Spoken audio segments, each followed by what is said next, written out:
AFTV, Tade, I mean, we've all been discussing it here. Does it boil down now to this team as simple as we need a striker? Because we are creating chances. You even just heard Hugh Izzy just come on, big Liverpool fan. Even he said, listen, you could see in the way he was talking that they got away with one today. We're not scoring goals.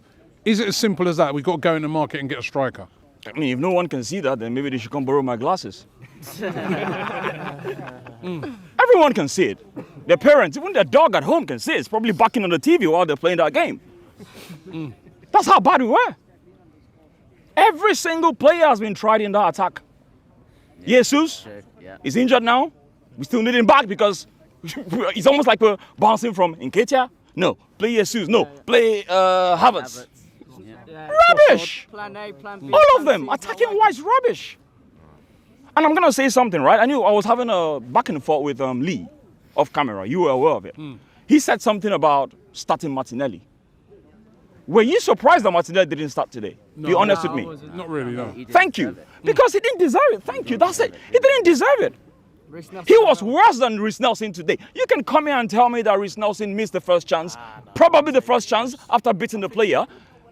You can say that, but I feel that Martinelli today was worse. No, but hold on. When he came Listen, on... let me explain myself. He was worse in the sense that every single pass he gave after beating a man went to nobody. That's the point. But there's no one in every delivery. That's the point, and that's the difference between Saka and Martinelli. When Saka wants to give a pass, hang on. When Saka wants to give a pass, he looks for someone. I'm not saying about this game, generally speaking, and that's the problem with Martinelli. Today he came on, he wasn't delivering the passes to nobody. So for me, he looks down every time he runs with the ball. He doesn't look up. He runs, he beats the man. Do something with it. I want better. Now, I'm not only going to wait a second, wait a minute. In his defence, he came on to me, changed the dynamic of the game. What? Dynamics to what? Hold on. Right, he came on, he put a couple of passes in there. To who? But that's where you need people. Hold on. That's the lack of striker. That's where you need someone arriving in the box to be on the end of those things. This is what I think. Yeah?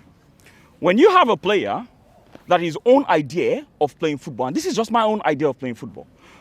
It's kind of templated. You beat a man, you cross it in. To who? The good players. There's a reason why Saka, in spite of how poor he has been this season, because I think he's been really poor, and I think everyone agrees here. He's been really poor this season, Saka, compared to last season. He's still the highest assist and highest goals on the team. And this is his poor form. Now, Martinelli is also poor this season. But sometimes he's even worse than last season. You're right that, try and find a player. But sometimes you see a lot of teams do it. You just whip a ball into the box. You're expecting your striker or your forward player to be getting in there and getting in on the end of things. We don't do that. Makes the wingers look bad. Which actually in so many games I've seen balls being whipped into the box. Great deliveries, right?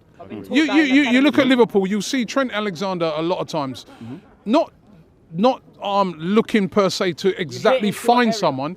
He hits the ball into an area for players to attack. Who's attacking that? No one. And I thought that when Martinelli came on today, he did do that, right? Yes, he misplaced a couple of passes, but he did do that. He was a threat. But who's in the box for me, trying to finish? For me, in as much as you said what you said about Martinelli putting those passes, looking for someone, I do agree with you about the striking department. And this brings me to Havertz. Yeah? Today, Havertz has been played in a different position. The last 2 games, he's been piss poor.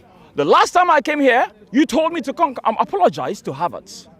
How am I going to apologize? Wasn't the last game? No, I'm just saying. How am I going to apologize? He didn't play against West Ham. You're wrong. The last game. The last game. I said this game and the last 2 games. I didn't think he was poor. I didn't think he was poor today. Really, Robbie. Really, Robbie. Havertz wasn't poor today in this game. No, I didn't think he was poor. Wait, hang on a minute. Hang on. He had a header. A header. We should have done better. Did he do that? You're talking about winning fouls. Did you get him on the strike to go and win fouls? Listen to it. Come on, man. You guys should be realistic. Listen, you just said Reece Nelson played brilliantly. No. I did not say he played brilliantly. Well, you say he played well. I compared 2 people. I compared Martinelli and Reece Nelson. There's a difference. I'm comparing the 2 of them, and I'm looking at who was worse. That's the comparison. Well, I disagree with you on both. Hang on. What I'm talking about right now is Havertz today in that striking position We definitely need better because what? He had the header, he missed. He had the shot, which was like a back pass. All the passes were given to the keeper today was almost like back passes. It's almost like we have to go and actually do some shooting practice.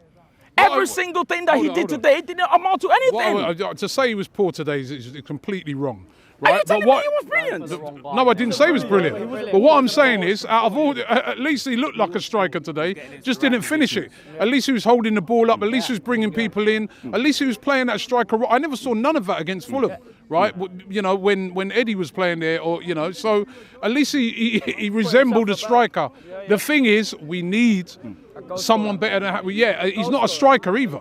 He's not a striker. He's someone who's filling in as a striker, like you just said. So we do need a striker. Do you think we're bringing in anyone in finally? Listen, it's going to be very difficult for us to bring anyone in simply because of the FFP rules. Now you can say we have to, sell some players too, but really and truly, the only players we can sell are the fringe players. And how much money is the fringe players going to bring into the team today?